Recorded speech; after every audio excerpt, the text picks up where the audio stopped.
Hello students, how are you? I hope you all are good. So today we are going to start the first lesson of AVS book, and the name of this lesson is Different and Unique. Different and Unique. What is the meaning of different? Different means not same. Different का मतलब क्या होता है? अलग अलग. Okay, जो match नहीं करता है, मिलता जुलता नहीं, बिल्कुल, बल्कि अलग अलग. और यूनिक का मतलब क्या होता है? What is the meaning of unique?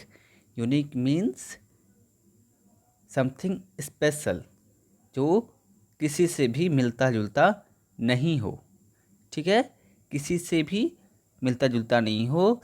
Which we can not compare, इसका कोई कंपेयर नहीं होता है. ओके, स्पेशल, कोई स्पेशल क्वालिटी जो आपके पास है, जो किसी और के पास नहीं है, वो आपका यूनिक क्वालिटी है. ओके, इस चैप्टर में हम डिफरेंट और यूनिक के बारे में पढ़ेंगे. ओके, सो यूनिक का एक एग्जांपल देता हूँ मैं. जैसे कि आपका फिंगरप्रिंट इस वर्ल्ड में किसी और से मैच नहीं करता है, इसलिए आपका जो फिंगरप्रिंट है वो यूनिक है. Understand? People are almost similar in structure yet different from each other in many ways. This is what makes them unique in this world.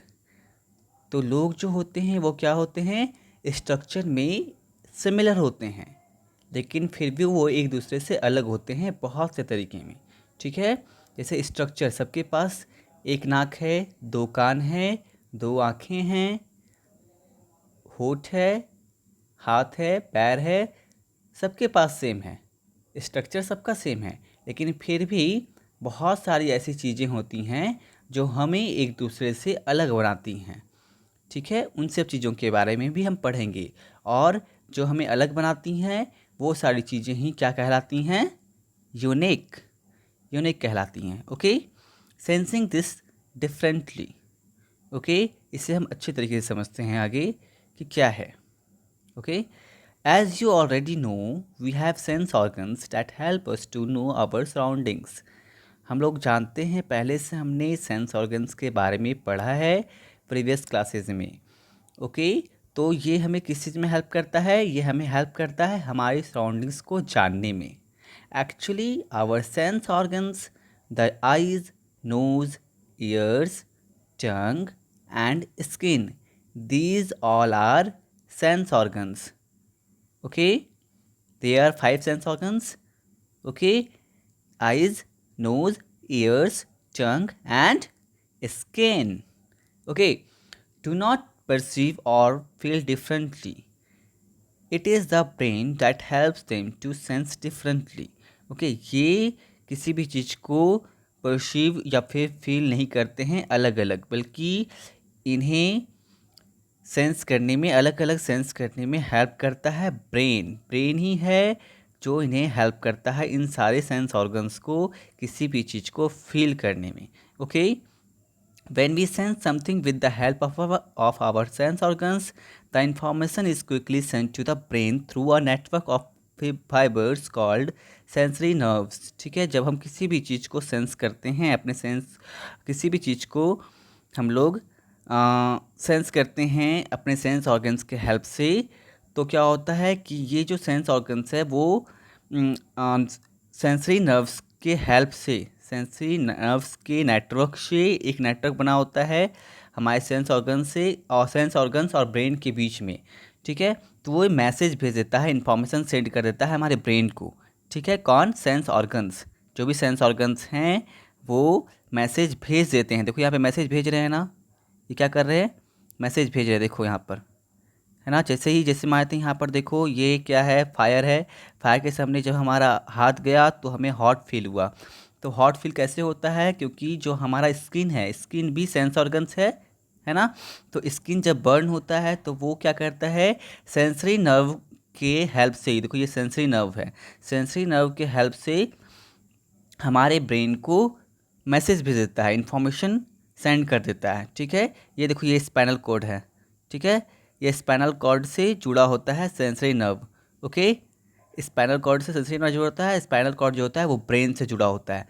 ठीक है, उसका क्या होता है, when we sense something with the help of our sense organs the information is quickly sent to the brain through a network of fibers called sensory nerves. The information is quickly processed. फिर जब ये message चला जाता है हमारे brain तक तो ये तुरंत ही प्रोसेस की होता है हमारे ब्रेन में। हम जानते हैं कि जो ब्रेन है वो किस तरह का काम करता है, वो एक प्रोसेसर की तरह काम करता है। मतलब जो भी चीज़ है वो प्रोसेसर वो प्रोसेस कर होता है ब्रेन में ही। ठीक है, मतलब अगर आपने कंप्यूटर की लैंग्वेज में अगर इसे समझें तो ये है इनपुट, है ना, इनपुट हुआ और कहाँ चला गया, ब्रेन में। ब्रेन क्या है, प्रोसेसर है ना, तो वहाँ पर प्रोसेस हुआ, सारी चीज़ें प्रोसेस होने के बाद फिर हमें आउटपुट कैसे मिलता है वो देखते हैं आगे।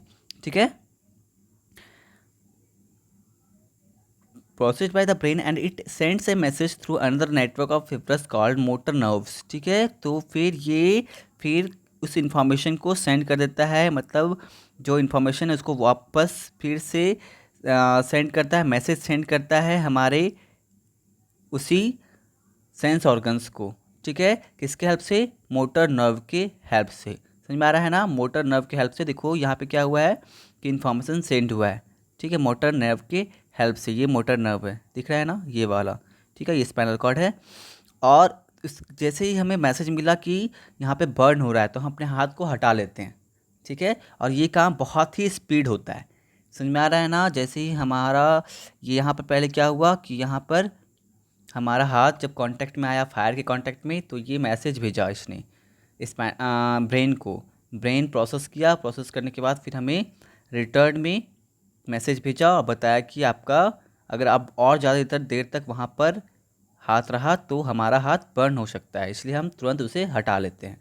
ठीक है, since we all have different experiences and knowledge the information sent to the brain is also processed in a different manner. तो हमारा अलग अलग एक्सपीरियंस है, हमारा अलग अलग नॉलेज है, हमने बहुत सारी चीज़ों को अलग अलग तरीके से देखा है ना, इसलिए वो डिपेंड करता है। Information send to the brain is also processed in different manner. तो हमारा जो इंफॉर्मेशन सेंड होता है किसी भी मतलब किसी भी सेंस ऑर्गन्स के हेल्प से हमारे माइंड को, तो वो अलग अलग मैनर में प्रोसेस होता है। ठीक है, जैसे मानते किसी को ठंडा अच्छा लगता है तो किसी को गर्मी अच्छा लगता है ना। That is why we all behave differently. For example, इसलिए हम लोग अलग अलग बिहेव करते हैं। एग्जाम्पल के लिए क्या है, someone finds the smell of garlic pleasant but another person whose brain has not been continued conditioned to eat and relish garlic may find this smell fall।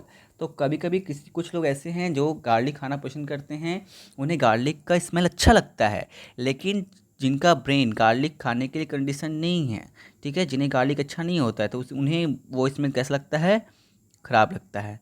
समझ में आ रहा है, उन्हें वो स्मेल ख़राब लगता है। इसलिए किसी किसी को बैंगन खाना अच्छा लगता है और किसी किसी को अच्छा नहीं लगता है।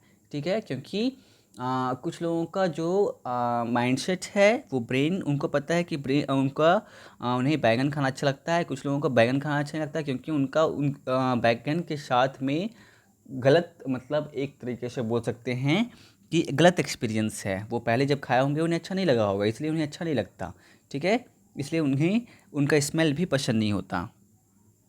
तो हमारा ब्रेन क्या करता है, स्टोर करता है मेमोरी को नॉलेज के रूप में, है ना। मेमोरी इंफॉर्मेशन को सेव करता है, स्टोर करता है मेमोरी और नॉलेज में। ठीक है, our knowledge of something depends on the circumstances in which we learn it. ठीक है, हमारा जो नॉलेज है वो किस पे डिपेंड करता है, सर्कमस्टांसेस में, जैसे सर्कमस्टांसेस में हम रहते हैं उसके ऊपर डिपेंड करता है। ठीक है, कि हम अपने सर्कमस्टांसेस में से क्या सीखा है हमने। If you are a dog lover, अगर आप एक डॉग को पसंद करते हो, ठीक है, अगर आपको डॉग अच्छे लगते हैं, पेट्स अच्छे लगते हैं, तो जब भी आप किसी डॉग को देखोगे तो आपको वो कैसा लगेगा, आपको वो क्यूट लगेगा। ठीक है, लेकिन उस इंसान के बारे में सोचो जिसे किसी डॉग ने काटा हो कभी। ठीक है, तो वो किसी डॉग को देखेगा तो क्या उसको भी वो डॉग क्यूट लगेगा, नहीं, बिल्कुल नहीं लगेगा। वो उस डॉग को देखकर डर जाएगा, ठीक है, या फिर उससे दूर हटना चाहेगा, उससे दूर रहना चाहेगा, क्योंकि उस डॉग के साथ में उस इंसान का गलत एक्सपीरियंस है ना। क्यों गलत एक्सपीरियंस कैसे है? क्योंकि पहले उसे किसी डॉग ने काटा था, ठीक है, इसलिए उसे लगता है कि अगर वो डॉग के सामने जाएगा तो उसे फिर से काट लेगा, इसलिए वो डॉग से दूर रहना चाहता है। लेकिन अगर वो कोई इंसान जिसे डॉग बहुत अच्छा लगता है, उसे पसंद है, वो डॉग लवर है, तो उसे कोई भी डॉग क्यूट लगेगा। ओके, हमारी मेमोरी के अलावा क्या होता है? There are certain other factors that help us to perceive and behave differently. और भी बहुत सारे ऐसे फैक्टर्स होते हैं जिनके बारे में हम आगे पढ़ेंगे, जो हमें हेल्प करते हैं अलग अलग बिहेव करने में, किसी के साथ भी, किसी चाहे वो पेट हो या फिर इंसान हो, ठीक है। Our friends and family play the most important role in forming our perceptions. हमारी फैमिली और हमारे फ्रेंड्स बहुत ज़्यादा डिपेंड करता है इन पे कि ठीक है, ये बहुत इम्पोर्टेंट रोल प्ले करते हैं हमारे परसेप्शंस में कि हम किसी चीज़ के साथ कैसा बिहेव करेंगे, ठीक है। यहाँ पे देखो एक एग्जाम्पल दिया हुआ है, in Sujata's house everyone listen to classical music. उनके घर में सारे लोग क्लासिकल म्यूज़िक सुनते हैं। किसके घर में? सुजाता के हाउस में, ठीक है। जिससे मानते हैं कि सब लोग शास्त्रीय संगीत सुनते हैं। तो इसका जो परवरिश हुआ है सुजाता का, वो कैसे फैमिली में हुआ है? एक ऐसे फैमिली में हुआ है जहाँ पर लोग क्लासिकल म्यूज़िक, है ना, जस्ट मानो कि शास्त्रीय संगीत सुनना पसंद करते हैं, तो उसे भी शास्त्रीय संगीत सुनना अच्छा लगेगा सुजाता को। लेकिन आपका परवरिश मान लो कि एक ऐसे फैमिली में हुआ है जहाँ पर सारे लोग रॉक म्यूज़िक सुनना पसंद करते हैं, है ना। तो उनको जब आप सुजाता के घर जाओगे और शास्त्रीय संगीत सुनोगे तो आपको कैसा लगेगा? आपको बोरिंग लगेगा। क्यों? क्योंकि आपको रॉक म्यूज़िक सुनना पसंद है, ठीक है ना। समझ में आ रहा है आपको?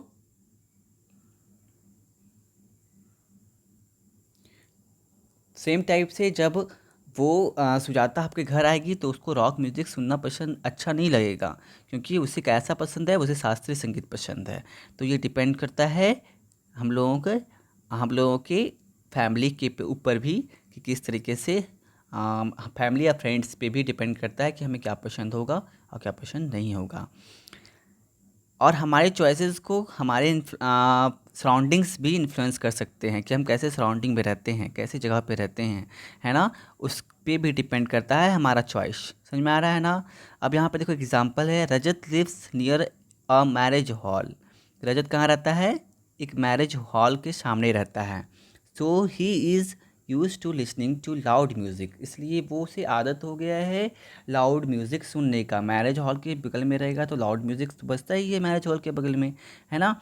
तो लाउड म्यूज़िक सुनने का उसे आदत हो गया है। But once when his grandmother came to live in his house she found it very noisy as she was used to live in a quiet hilly region, ठीक है। लेकिन सेम टाइप से जब उसकी ग्रैंड मदर आई उसके घर पे रहने के लिए, रजत के घर पे रहने के लिए, तो उसे बहुत नॉइज़ी फील हुआ।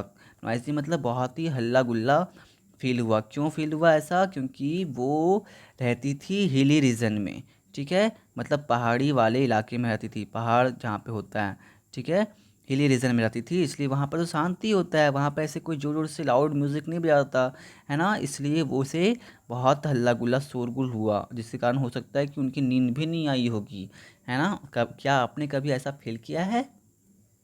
हाँ, ज़रूर किया होगा। जैसे बहुत सारे ऐसे घर हैं जो सड़क के किनारे हैं, तो उन्हें बार बार ट्रैफिक का आवाज़ आता होगा, है ना।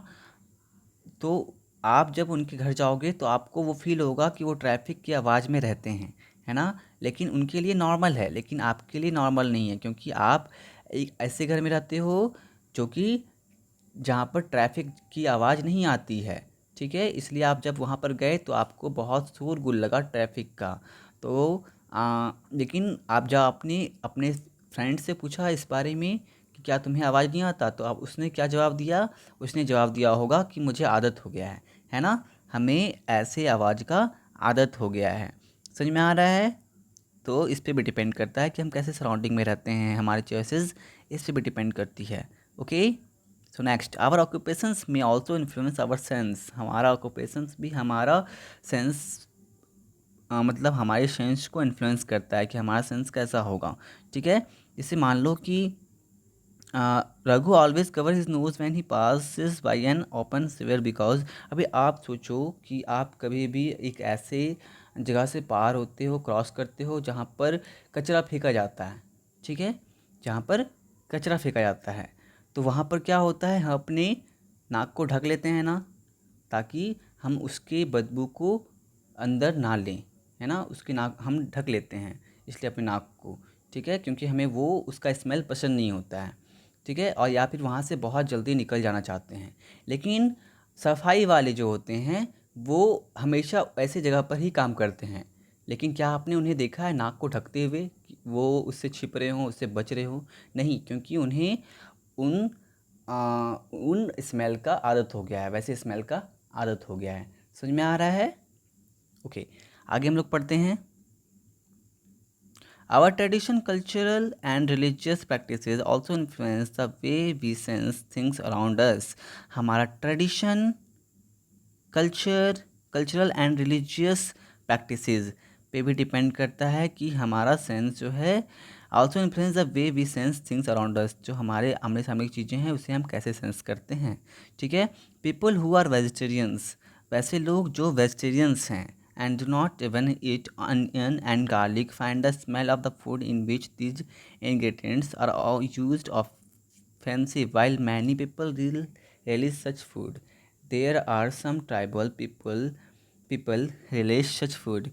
There are some tribal people who eat worms, insects and snakes happily. ठीक है, देखो बहुत से ऐसे लोग होते हैं जो नॉनवेज नहीं खाते हैं ना, वो वेजिटेरियंस होते हैं, ठीक है, तो वो ऐसे चीज़ों से, मतलब क्या कहते हैं ना, ऐसी चीज़ों का स्मेल भी आता है तो उन्हें बुरा लगने लगता है। बहुत सब में ऐसा देखा होगा आपने कि जो लोग नॉन वेजिटेरियन हैं, है ना, वो आराम से खाते हैं किसी भी नॉन वेज को, ठीक है, मतलब वो स्नैक खा लेते हैं, इंसेक्ट्स, वॉर्म्स, किसी भी चीज़ को खा लेते हैं, ठीक है।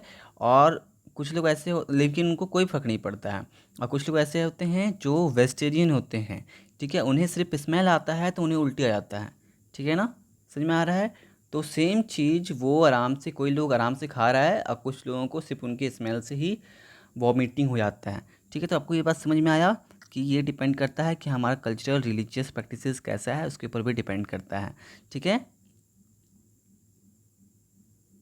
Sometimes our mental state influences our likes and dislikes, कभी कभी हमारा मेंटल स्टेट भी इन्फ्लुएंस करता है हमारे लाइक्स एंड डिसलाइक्स, किस चीज़ को हम पसंद करते हैं, किस चीज़ को पसंद नहीं करते हैं, उसके ऊपर भी डिपेंड करता है।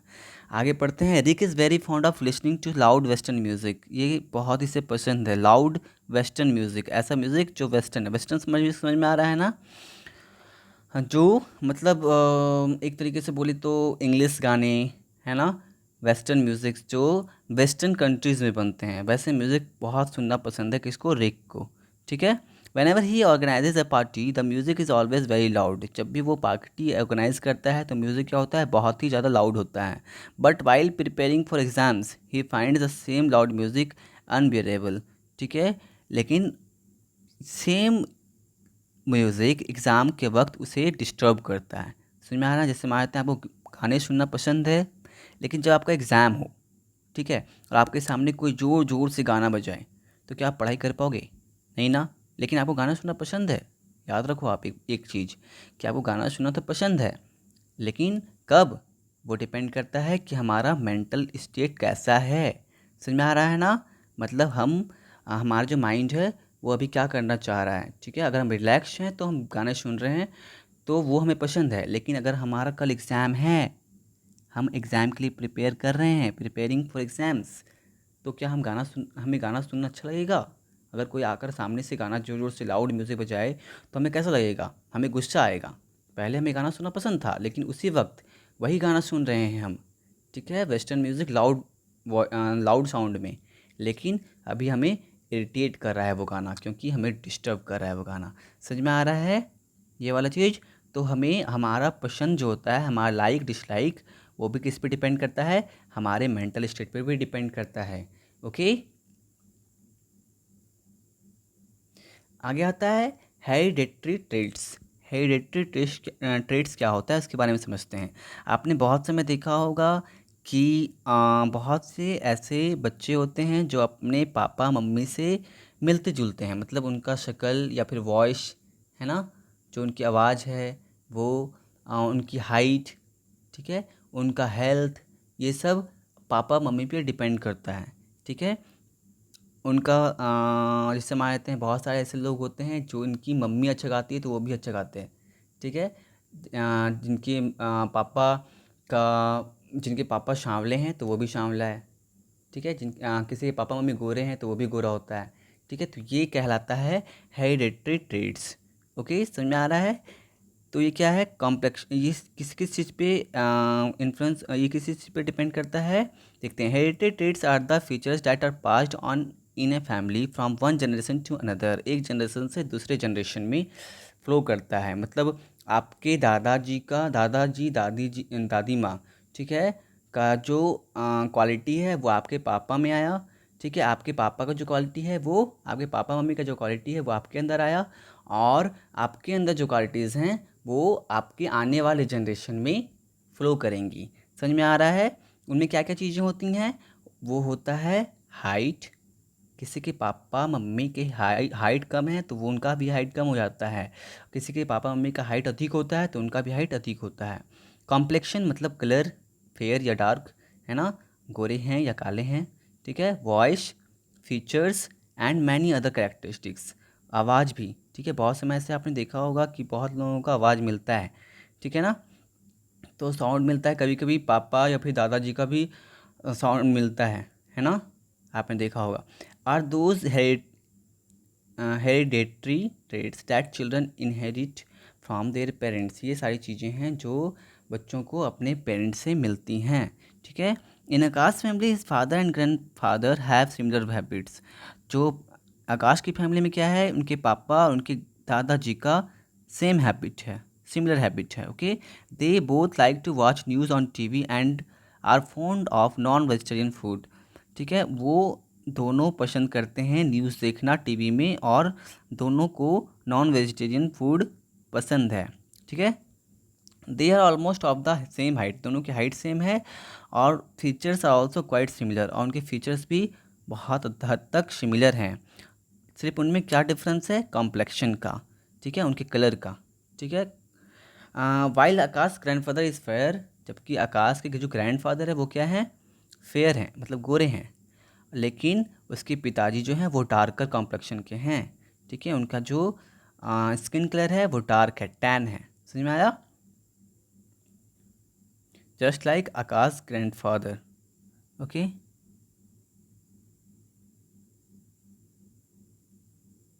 आगे पढ़ते हैं हम लोग। Rajat father and grandfather have a similar voice, Rajat father और ग्रैंडफादर का जो वॉइस है वो कैसा सिमिलर है। When they answer the phone people get confuse, जब वो फ़ोन में आंसर देते हैं तो लोग कंफ्यूज हो जाते हैं। ठीक है, जैसे मानते हैं कभी कभी राजद के ग्रैंडफादर का फ़ोन आया, उनके पिताजी ने रिसीव कर लिया, फादर ने रिसीव कर लिया, उन्होंने कहा हेलो, तो बहुत लोग समझते हैं कि उनके ग्रैंडफादर ही बोल रहे हैं, और उनसे बात करने लग जाते हैं। ठीक है, तो क्या होता है, जैसे मानते हैं वो कंफ्यूज हो जाते हैं कि उनके ग्रैंडफादर बोल रहे हैं या उनके फादर बोल रहे हैं, क्योंकि उनके दोनों का वॉइस सेम है। समझ में आ रहा है आपको? However, now his grandfather has started speaking loudly because he has grown hard of hearing. ठीक है, अब क्या है कि उनके जो ग्रैंडफादर है वो थोड़ा और ज़्यादा तेज़ बोलने लगे हैं। ठीक है, क्योंकि वो उन्हें सुनने में थोड़ी कठिनाइयाँ होती हैं। ठीक है, in Sujat school average students height and weight were measured twice a year. ठीक है, अभी देखो जैसे मान लेते हैं बहुत बहुत बहुत समय क्या होता है कि कुछ कुछ लोगों का हाइट जो होता है ना वो स्पीड में ग्रो होता है। आपके क्लास के जो फ्रेंड हैं, आप उसमें देखना कि पिछले साल वो आपके बराबर था, लेकिन इस साल आप बड़े हो गए हो, वो छोटा हो गया है, या फिर वो बड़ा हो गया होगा, आप छोटे हो गए हो। ऐसा क्यों होता है? क्योंकि ये डिपेंड करता है हमारे पेरेंट्स पे। हमारे पेरेंट्स अगर ज़्यादा टॉल हैं तो हम भी ज़्यादा टॉल होंगे, और हमारे पेरेंट्स ज़्यादा टॉल नहीं हैं तो हम भी ज़्यादा टॉल अक्सर नहीं होते हैं। ठीक है, आगे पढ़ते हैं हम लोग। डिफरेंट पीपल, तो अलग अलग तरह के लोग भी होते हैं। जैसे आप जाओगे साउथ इंडिया, तो वहाँ के जो लोग होते हैं वो अलग टाइप के होते हैं। ठीक है, वहाँ का जो उनका स्किन कलर होता है थोड़ा डार्क होता है, थोड़ा टैन होता है, और उनका खाने का तरीका भी अलग अलग होता है। ठीक है, टेस्ट अलग होता है। ठीक है, तो इसके बारे में हम लोग डिटेल में पढ़ते हैं। Tarun and his family went to Chennai, Tarun और उनकी फैमिली चेन्नई गई। They stayed with mister Ranganathan. ठीक है, वो किसके घर पे रुके थे? रंगनाथन के, ठीक है, the friend of Tarun father, Tarun के पिताजी के फ्रेंड हैं। Tarun was surprise to see that everyone in uncle's Ranga's family was tall and dark. जो उनकी फैमिली में सारे लोग कैसे थे, टॉल थे और डार्क थे, ठीक है, opposite to his own family, उसकी फैमिली से अपोजिट थे, ठीक है।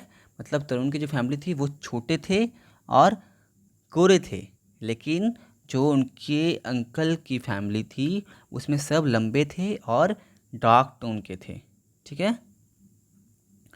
Their house was neat and tidy with their very little furniture. It always smelled of fresh coffee which Tarun liked very much. Uncle Ranga's wife cooked many delicious South Indian dishes for them. तो जो uncle Ranga's की wife थी उन्होंने बहुत सारी south Indian dishes को prepare किया था, डिलीशियस फूड को प्रिपेयर किया था उनके लिए। वन डे सी मेड आलू पराठा, एक दिन उन्होंने क्या बनाया, आलू पराठा बनाया, ठीक है। Tarun was pleasantly surprised because he thought that she did not know how to cook north Indian food. The parathas tasted different but good, ठीक है।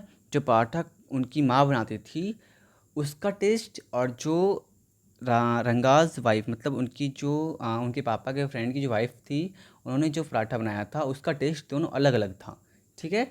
मतलब उनकी माँ जो बनाती थी उनका डिफरेंट टेस्ट था, और जो जिनके घर पे वो गए थे वो आंटी ने जो पराठा बनाया था उसका टेस्ट अलग था, जबकि दोनों आलू के ही पराठे थे, ठीक है। When Tarun asked his mother the reason why the parathas tasted different from the ones made in their home in Delhi, उसने अपनी माँ से पूछा कि इसका टेस्ट अलग क्यों क्यों है आपके पराठे से, ठीक है, जो हमने दिल्ली में बनाया था उससे अलग क्यों है। तो उसकी माँ ने क्या जवाब दिया, she told him that food prepared in different homes taste different, ठीक है। उन्होंने जवाब दिया कि अलग अलग घर पे जो खाने बनते हैं उनका टेस्ट भी अलग अलग होता है, ठीक है। इट मे बी बिकॉज, ये ऐसा इसलिए होता है क्योंकि उनमें यूज़ होता है अलग अलग इंग्रेडिएंट्स, अलग अलग इंग्रेडिएंट्स यूज़ होता है। जैसे मानते हैं कि हो सकता है कि उनकी माँ ज़्यादा मसाला यूज़ करती होंगी और ये कम मसाला, इन्होंने कम मसाला यूज़ किया है, या फिर वो ऐसे मसाले का यूज़ करती होंगी जिन्होंने जिसे आंटी ने यूज़ नहीं किया, ठीक है। इन्होंने कुछ अलग तरह का मसाला का यूज़ किया है उसमें, ठीक है। और डिपेंड किस पे करता है, अलग अलग स्टाइल ऑफ कुकिंग पे भी, कि कुकिंग का स्टाइल कैसा है, ठीक है। हो सकता है कि जो क्या कहते हैं, ये अरुण की माँ है, तरुण की माँ जो है वो नेचुरल घी में यूज़ बनाती होंगी पराठा, और इन्होंने वेजिटेबल ऑयल में बनाया होगा पराठा, इसलिए इस पे भी डिपेंड करता है कि हम कौन सा इंग्रेडिएंट्स, या फिर कुकिंग स्टाइल पे भी डिपेंड करता है, ठीक है। हम कौन सा इंग्रेडिएंट्स यूज करें उस पर भी डिपेंड करता है। आगे, बिसाइड्स डिफरेंट फूड हैबिट्स,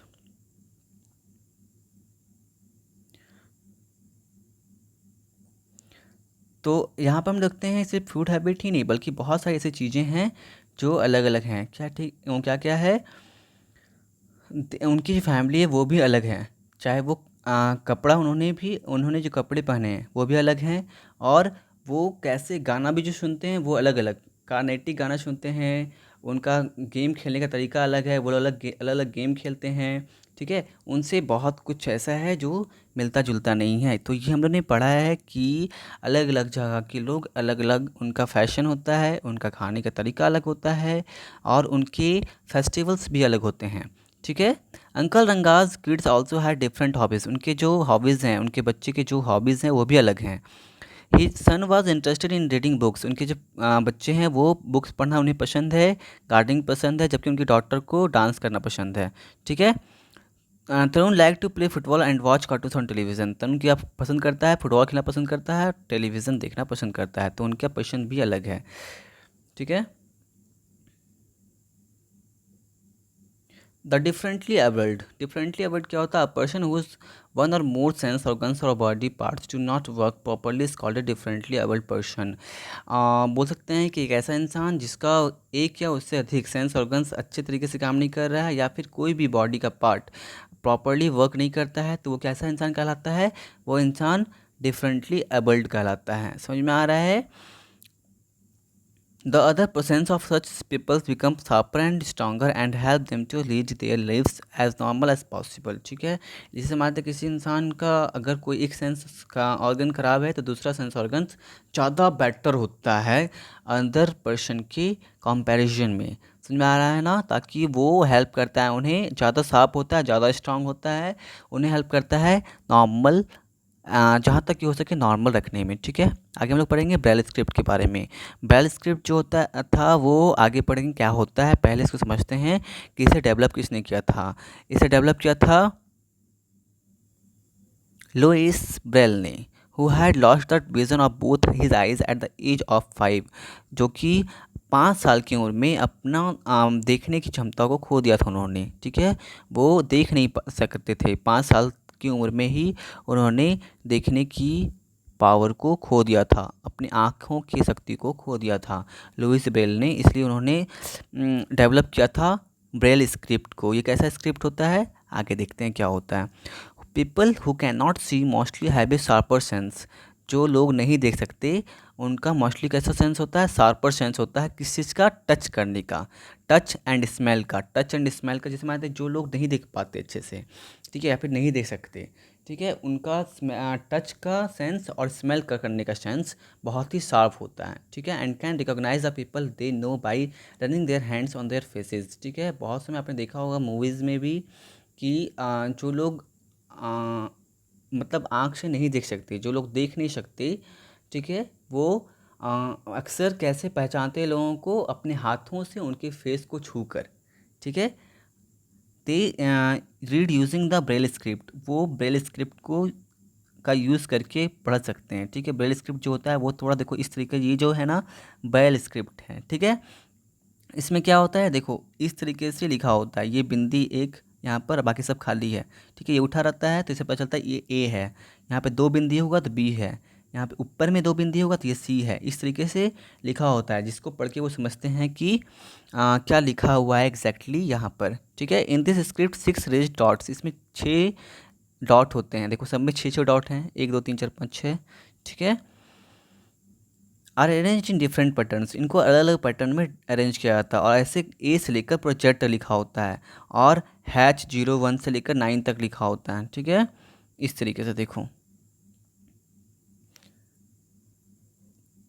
तो हर एक पैटर्न्स अलग अलग चीज़ को रिप्रेजेंट करता है, इंग्लिश अल्फ़ाबेट के नंबर्स को, और इवन म्यूज़िकल नोट्स को भी, यानी कि मतलब वो गाना भी गाते हैं इसका यूज़ करके, मतलब अगर वो म्यूज़िकल नोट्स है तो इसको छू छू कर वो गाना भी गा सकते हैं कि क्या लिखा हुआ है।